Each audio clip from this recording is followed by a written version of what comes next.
Good morning to all of you and welcome back to my online classes. I am doctor Ashok Yadav. अब बच्चों हम बात कर रहे हैं इकोनॉमिक जोलॉजी के विषय में। प्रीवियस लेक्चर्स बच्चों हम लोगों ने पैरासिटोलॉजी के अंतर्गत ट्रिपैनोसोमा ब्रुसियाई गैम्बियंसिस के लाइफ साइकिल्स के विषय में बहुत अच्छे से जान लिया है। आज आइए बच्चों समय ज़ाया न करते हुए हम बात करते हैं ट्रिपैनोसोमा के कुछ और भी सब स्पीसीज हैं जो ट्रिपैनोसोमियासिस का बीमारी काज करते हैं।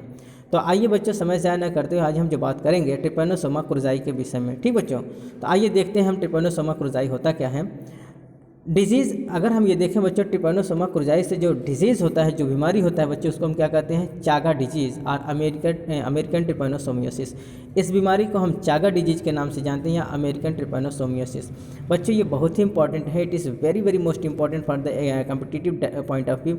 अगर हम कंपटीशन के व्यू से देखें बच्चों तो ये बहुत ही इंपॉर्टेंट है। बार बार क्वेश्चन पूछा जाता है कि चागा डिजीज़ किससे होता है। तो Chagas disease is a type of the trypanosomiasis which is caused by the Trypanosoma cruzi. ये किससे होता है बच्चों? ट्रिपैनोसोमा क्रुज़ाई से होने वाला एक कार्डियोवैस्कुलर डिजीज़ है बच्चों। और ये किससे होता है? ट्रिपैनोसोमा क्रुज़ाई से। और इस बीमारी का नाम क्या है बच्चों? चागा डिजीज़। क्यों इसका नाम चागा डिजीज़ है बच्चों? आइए बात करते हैं इसके विषय में। It is discovered by the Brazilian scientist Carlos Chagas in 1909। 1909 ईस्वी में ब्राज़ीलियन साइंटिस्ट कार्लोस चागा ने सबसे पहले इसको ऑब्जर्व किया, सबसे पहले इसको देखा, इसलिए इन्हीं के नाम पर इस बीमारी का नाम चागा डिजीज़ पड़ गया। It also disease of the cardiovascular system. ये भी एक ऐसी बीमारी है बच्चों जो कार्डियोवैस्कुलर सिस्टम से रिलेटेड है। जिस प्रकार से ट्रिपैनोसोमा ब्रुसियाई गैम्बियंस एक प्रकार का कार्डियोवैस्कुलर डिजीज़ था, ठीक इसी प्रकार से ये भी बच्चों एक ऐसा डिजीज़ है, कार्डियोवैस्कुलर डिजीज़ है।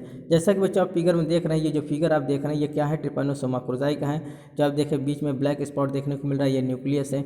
यहाँ आप देखेंगे फ्री फ्लैजेलम देखने को मिल रहा है। ठीक बच्चों, तो सेम वैसे है जिस प्रकार से ट्रिपैनोसोमा ब्रुसियाई गैम्बियंस था, ठीक उसी प्रकार से ये भी दिख रहा है ट्रिपैनोसोमा क्रुज़ाई। ठीक बच्चों, ये भी एक प्रकार का फ्लैजलेट प्रोटोजोवन इंडोपैरासाइट होता है जो कौन सा बीमारी काज करता है? चागा डिजीज, या इसको अमेरिकन ट्रिपैनोसोमियासिस कहते हैं।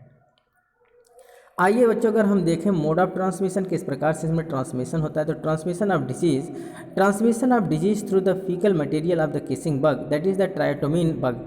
ये जो इनका जो इन्फेक्शन होता है, जो ट्रांसमिशन होता है बीमारी का बच्चों, ये एक प्रकार का बग होता है। उस बग को हम किसिंग बग कहते हैं या ट्रायोटोमिन या ट्रायोटोमा बग कहते हैं। ठीक बच्चों, not by the bite of the bug. ये जो होता है बच्चों, इसका ट्रांसमिशन का जो मोड होता है ये फीकल मटेरियल था। ट्रायोटोमा के फीकल मटेरियल, जो इसका स्टूल होता है, जो फीकल होता है, मल होता है बच्चों, उसके माध्यम से स्प्रेड करता है। ये काटने से बीमारी नहीं होती। ठीक बच्चों, जैसा कि आप ये देख रहे थे ग्लोसिना पैल्पेलिस में वो क्या होता है, सीसी फ्लाई काटती थी तो फिर उससे इन्फेक्शन स्प्रेड होता था। लेकिन यहाँ बच्चों ये जो आपको ट्रांसमिशन ऑफ डिजीज़ देखने को मिल रहा है ये काटने से नहीं बल्कि उसके फीकल मटेरियल से। किसके बच्चों? किसिंग बग या ट्रायोटोमिन बग के फीकल मटेरियल से स्प्रेड होता है।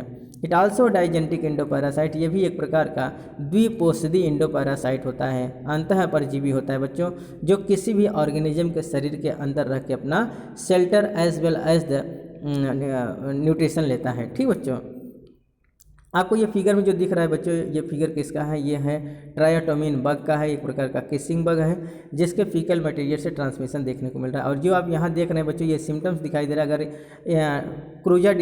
चागा डिजीज किसी को हो जाता है तो चागा डिजीज में इस प्रकार के सिम्टम्स देखने को मिलते हैं। ठीक बच्चों, स्किन पर इस प्रकार के रेशे दिखाई देते हैं। ठीक बच्चों, it is very very most important. आइए अगर हम देखें बच्चों तो ये डाइजेनेटिक पैरासाइट होता है, तो इसका जो पूरा जीवन चक्र होगा बच्चों 2 पोषदों में पूरा होता है। तो देखते हैं कौन कौन है इसमें। प्राइमरी होस्ट या प्रिंसिपल होस्ट या डेफिनेट होस्ट के रूप में इसमें वर्टिब्रेट के रूप में मैन होता है, जबकि इनवर्टिब्रेट के रूप में बच्चों सेकेंडरी होस्ट या इंटरमीडिएट होस्ट या वेक्टर के रूप में ट्रायोटोमिन इंसेक्ट होता है, जैसे बग। जो ट्रायोटोमिन बग होता है बच्चों, ये इसका सेकेंडरी होस्ट होता है, इंटरमीडिएट होस्ट होता है, जबकि प्राइमरी होस्ट के रूप में कौन है बच्चों? मैन है। तो मैन इसका प्रिंसिपल होस्ट है, प्राइमरी होस्ट है या डेफिनेट होस्ट है। ठीक है, जो एक प्रकार का वर्टिब्रेट के रूप में होता है। और इनवर्टिब्रेट के रूप में अगर हम देखें तो ट्रायोटोमिन इंसेक्ट इधर सेकेंडरी होस्ट या इंटरमीडिएट होस्ट होता है। तो आइए बच्चों, जब हम लोग ये जान लिए हैं कि ये डाइजेनेटिक पैरासाइट होता है जिसका जीवन चक्र 2 पोषदों में पूरा होता है, पहला होता है मैन, दूसरा होता है ट्रायोटोमिन इंसेक्ट, तो हम अब जान लेते हैं कि कौन से साइन और सिम्टम्स से कौन से लक्षण इसमें आते हैं। अगर आदमी इन्फेक्टेड हो जाता है तो इन्फेक्टेड पर्सन में क्या क्या सिम्टम्स देखने को मिलते हैं। तो सिम्टम्स में क्या क्या देखने को मिले बच्चों? इसमें फीवर आता है, बुखार, डायरिया, दस्त होता है, वॉमिटिंग, उल्टी होता है, फटीग, थकावट महसूस होती है बच्चों, एनीमिया अर्थात रक्ताल्पता हो जाता है, enlargement of the lymphoid glands, जो लिम्फॉइड ग्लैंड्स जो लिम्फ ग्लैंड्स है बच्चों वो क्या होते हैं, बड़े हो जाते हैं साइज में। Spasmodic pain in the muscles, मांसपेशियों में ऐंठनदार दर्द होता है, बहुत तेज़ी से दर्द होता है बच्चों, ऐंठनदार अर्थात घुमावदार दर्द होता है। बॉडी एज, पूरे शरीर में दर्द होता है। Loss of appetite, that is the भूख क्या हो जाता है बच्चों, खत्म हो जाता है। सोर आर स्वेलिंग नियर द आई, आँख के आसपास में क्या होता है बच्चों, घाव बन जाता है, स्वेलिंग सूजन दिखाई देता है। नाजिया, अनकॉन्शियसनेस होने लगता है। स्प्लेनोमेगाली, स्प्लीन का साइज बड़ा हो जाता है, स्प्लीन के साइज बड़े होने को बच्चों स्प्लेनोमेगाली कहते हैं। साथ ही साथ हिपैटोमेगाली अर्थात लीवर का साइज बड़ा हो जाता है। तो ये सब सिम्टम्स क्या होते हैं बच्चों, इसमें कॉज होते हैं, सिम्टम्स आते हैं जब कोई भी पेशेंट ट्रायोटोमिन बग के द्वारा इन्फेक्टेड होता है। और कौन से पैरासाइट के द्वारा बच्चों, ट्रिपैनोसोमा क्रुज़ाई के द्वारा। तो इस प्रकार के सिम्टम्स किसी पेशेंट में देखने को मिलते हैं। अब बात कर लेते हैं बच्चों ट्रीटमेंट के विषय में। जब कोई आदमी इन्फेक्टेड हो जाएगा इससे, तो इसमें कौन सा ट्रीटमेंट दिया जाएगा। तो ट्रीटमेंट में क्या है बच्चों, no permanent cure and chemotherapy occurs. इस बीमारी के लिए किसी भी प्रकार का कोई परमानेंट इलाज और कोई भी परमानेंट कीमोथेरेपी नहीं है। लेकिन फिर भी अगर हम टेम्पोररी रूप से देखें बच्चों तो क्या दिया जाता है, primaquine, puromycin and suramycin drugs are use for temporary relief. Temporary relief के लिए कौन कौन से ड्रग्स दिए जाते हैं बच्चों, primaquine, puromycin as well as the suramycin is drug use for the temporary relief. ये ऐसे ड्रग्स हैं बच्चों जो टेम्पोररी रिलीफ के लिए यूज किए जाते हैं। It is very very most important. तो आइए बच्चों हम एक और स्पीसीज के विषय में बात करते हैं और ये है ट्रिपैनोसोमा ब्रूसियाई रोडेशियंस। कौन सा है बच्चों, ट्रिपैनोसोमा ब्रूसियाई रोडेशियंस, जो जीनस ट्रिपैनोसोमा के ही स्पीसीज होते हैं। तो इनसे जो बीमारी का आज होता है बच्चों, उस बीमारी को हम क्या कहते हैं, उसको हम कहते हैं रोडेशियन स्लीपिंग सिकनेस या रोडेशियन ट्रिपैनोसोमियोसिस। ठीक बच्चों, इससे जो बीमारी होता है उसको हम क्या कहते हैं, रोडेशियन स्लीपिंग सिकनेस कहते हैं या रोडेशियन ट्रिपैनोसोमियोसिस कहते हैं, जो रोडेशिया कंट्री में देखने को मिलते हैं। ठीक बच्चों, it is also a disease of the cardiovascular system. ये भी एक प्रकार का ऐसा डिजीज़ है बच्चों जो कैसा होता है, कार्डियोवैस्कुलर सिस्टम से रिलेटेड होता है। एक प्रकार से जो ये बीमारी है बच्चों, जैसे ट्रिपैनोसोमा क्रुज़ाई हो रहा था, ठीक उसी प्रकार से ट्रिपैनोसोमा ब्रूसियाई रोडेशियंस से भी जो बीमारी का आज होता है वो कैसा बीमारी होता है बच्चों, कार्डियोवैस्कुलर सिस्टम से रिलेटेड होता है। और इस बीमारी को हम रोडेशियन स्लीपिंग सिकनेस कहते हैं या रोडेशियन ट्रिपैनोसोमियोसिस कहते हैं। आइए बच्चों हम बात कर लेते हैं कि रोडेशियन ब्रूसिया जो ये ट्रिपैनोसोमा ब्रूसियाई रोडेशियंस होता है, इसका जियोग्राफिकल डिस्ट्रीब्यूशन क्या होता है, कहाँ कहाँ ये पाए जाते हैं। तो east and central part of the Africa, ये इनका जो मेन हैबिटाट होता है बच्चों जहाँ ये पाए जाते हैं वो क्या है, east and central part of Africa such as the Rhodesia. अर्थात रोडेशिया में ये पाए जाते हैं बच्चों, जो अफ्रीका का ईस्ट और सेंट्रल पार्ट होता है। पूर्वी और मध्य भाग जो ये अफ्रीका का है बच्चों, उसको हम क्या कहते हैं, रोडेशिया। तो रोडेशिया के देश में, रोडेशिया देश में ये देखने को मिलता है। वहाँ के कल्चर में, वहाँ के सिविलाइजेशन में हमको जो बीमारी देखने को मिलती है बच्चों, उसको हम क्या कहते हैं, रोडेशियन ट्रिपैनोसोमियोसिस या रोडेशियन स्लीपिंग सिकनेस कहते हैं। It is also digenetic parasite. ये भी एक प्रकार का क्या होता है बच्चों, द्विकोषीय अंतःपरजीवी होता है जिसका जीवन चक्र 2 कोषों में पूरा होता है। कौन कौन है बच्चों, प्राइमरी होस्ट और प्रिंसिपल होस्ट या डेफिनेट होस्ट के रूप में मनुष्य होता है, जबकि सेकेंडरी होस्ट के रूप में जो होता है बच्चों, आप देखिए सेकेंडरी होस्ट के रूप में जो होता है उसको हम क्या कहते हैं, सीसी फ्लाई या ग्लोसिना मार्सिटेंस। बहुत इंपॉर्टेंट चीज़ है बच्चों, आप इसको ध्यान देंगे। ट्रिपैनोसोमा ब्रूसियाई गैम्बियंस में जो सेकेंडरी होस्ट था वो भी सीसी फ्लाई था, लेकिन उसका स्पीसीज दूसरा था बच्चों, वो था ग्लोसिना, उसमें था ग्लोसिना पल्पैलिस। और यहाँ जो आप देख रहे हैं ये है ग्लोसिना मार्सिटेंस। बहुत इंपॉर्टेंट चीज़ है बच्चों।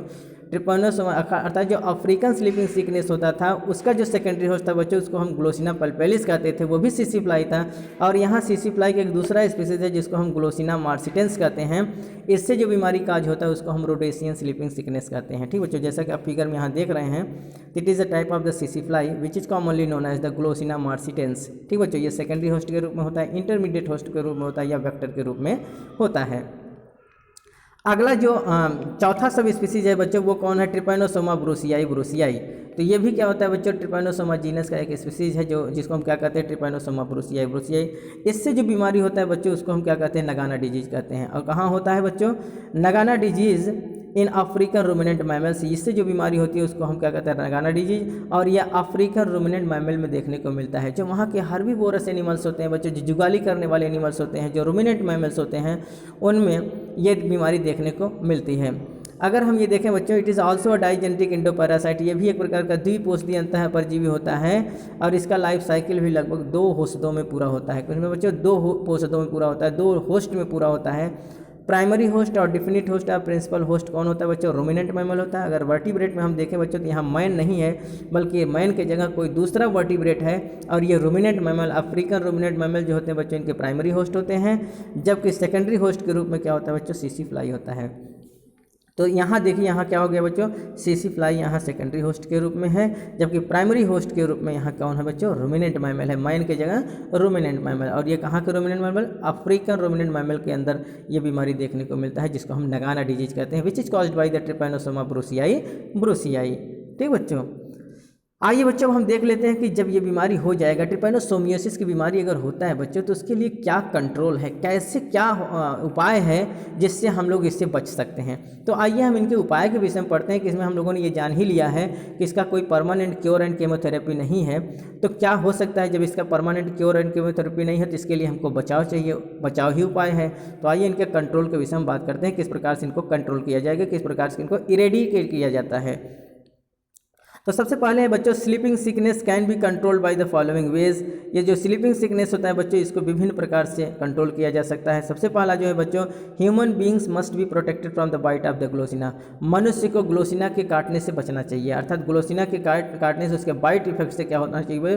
बचना चाहिए, कि किसी भी प्रकार से ग्लोसिना जो है काटने ना पाए। अपने को सुरक्षित रखना चाहिए, अपने बॉडी को कवर्ड करके रखना चाहिए। ठीक बच्चों, for the purpose of the security, अर्थात अपने बॉडी के सिक्योरिटी के लिए क्या करना चाहिए बच्चों? Human beings must be protected from the bite of the Glossina, Glossina के काटने से रोकना चाहिए। अगला जो दूसरा है बच्चों, quarantine check is very necessary. जिस पेशेंट को अगर मान लीजिए वो इन्फेक्टेड है, तो उसको क्वारंटाइन कर देना चाहिए, एक जगह सुरक्षित कर देना चाहिए, एकांतवास में रखना चाहिए, जिससे उससे किसी दूसरे हेल्दी पर्सन को इन्फेक्शन न क्रिएट होने पाए। ठीक बच्चों, तो उसको क्या करना चाहिए? क्वारंटाइन कर देना चाहिए, एक ही जगह पर रख के उसका इलाज कराना चाहिए, जिससे किसी दूसरे को इसका इन्फेक्शन न होने पाए। तीसरा जो होता है बच्चों, breeding ground of CC fly must be destroyed. जो सीसी फ्लाई का ब्रीडिंग ग्राउंड है, जहाँ ये अपने संख्या को बढ़ाते हैं बच्चों, उस ब्रीडिंग ग्राउंड को डिस्ट्रॉयड कर देना चाहिए, जिससे इनके लार्वा न बनने पाए, इनका जो अगला स्पीसीज है बच्चों वो ना बनने पाए। जब सीसी फ्लाई नहीं बनेगा तो ये फिर ट्रिपैनोसोमा को एक जगह से दूसरी जगह तक नहीं ले जा पाएंगे, अर्थात वेक्टर के रूप में जब कुछ नहीं मिलेगा, इंटरमीडिएट होस्ट के रूप में जब कुछ नहीं मिलेगा बच्चों, तो इन्फेक्शन वहीं पर रुक जाता है। ठीक बच्चों, अगला है जो बच्चों, the drugs suramins has been effective to the eliminate the lymphatic stages. जो एक ड्रग है जिसके विषय में हम लोगों ने अभी जिक्र किया बच्चों कि जो सुरामिन एक ड्रग्स होता है, ये ज़्यादा इफेक्टिव होता है for the elimination of the lymphadenitic stage. अर्थात जिस समय ये लिम्फ में जाते हैं बच्चों, तो लिम्फोडेंटाइटिक स्टेज को जो है रोकने के लिए कौन सा ड्रग्स दिया जाता है बच्चों? सुरामिन ड्रग्स दिया जाता है, which is more effective for the eradication of the lymphadenitic stage. ठीक बच्चों, लिम्फोडेंटाइटिस स्टेज को समाप्त करने के लिए कौन यूज करते हैं? कौन सा ड्रग्स? सुरामिन। अगला जो इसका कंट्रोल है बच्चों, जो उपाय है वो ये है, the injection of tryparsamide intravenously has been most effective in the eradication of the Gambian trypanosomiasis. Gambian अर्थात ट्रिपैनोसोमा गैम्बियंस को पूर्ण रूप से इरेडिकेट करने से, पूर्ण रूप से समाप्त करने के लिए क्या इफेक्टिव होता है बच्चों?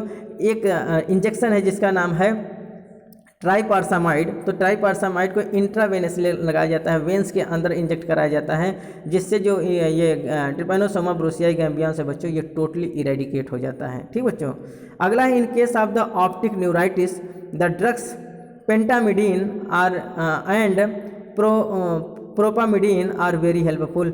अर्थात जब ऑप्टिक न्यूराइटिस होता है बच्चों, ऑप्टिक न्यूराइटिस के केस में ये दो दवाइयाँ बहुत ही इफेक्टिव होती हैं। कौन बच्चों? पेंटामिडीन और प्रोपामिडीन। ये दोनों दवाइयों का यूज किया जाता है कब? ऑप्टिक न्यूराइटिस में। ठीक बच्चों, it is all about some causative organism as well as the disease and also a control of the trypanosomiasis। ये हम लोग बच्चों अभी जो डिस्कस किए, ये हम लोगों ने ट्रिपैनोसोमा से रिलेटेड बहुत सारे सभी स्पीसीज को देखा। ट्रिपैनोसोमा रोडेशियंस को देखा, ट्रिपैनोसोमा क्रुजाई को देखा, ट्रिपैनोसोमा ब्रूसियाई को देखा, और साथ ही साथ बच्चों हम प्रीवियस लेक्चर में ट्रिपैनोसोमा ब्रूसियाई गैम्बियंस को देख लिया है। इनके सभी होने वाले कॉजेटिव ऑर्गेनिज्म को जाना, इनके जो होस्ट होते हैं बच्चों, प्राइमरी होस्ट के रूप में, सेकेंडरी होस्ट के रूप में कौन होते हैं, उनको हमने देखा ये किस प्रकार की बीमारी है, कहाँ कहाँ स्प्रेड होते हैं, इनके क्या जियोग्राफिकल ड्वेलिंग है, इनका जियोग्राफिकल कंट्रीब्यूशन जहाँ है बच्चों, इसको हम लोगों ने देखा। साथ ही साथ हम लोगों ने कंट्रोल को भी बहुत अच्छे से जान लिया है।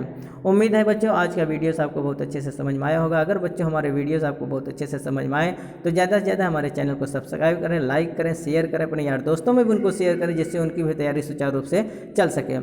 अगर किसी प्रकार का कोई सुझाव, किसी प्रकार का कोई क्वेरीज है बच्चों, तो आप कमेंट बॉक्स में ज़रूर लिखें, जिससे हम आपका समय रहते हम आपका निदान कर सकें, आपके समस्या का समाधान कर सकें। ठीक बच्चों, नेक्स्ट वीडियो में बच्चों हम मिलते हैं एक नए पैरासाइट के साथ, जियार्डिया के विषय में हम बात करेंगे बच्चों। तब तक के लिए बच्चों धन्यवाद।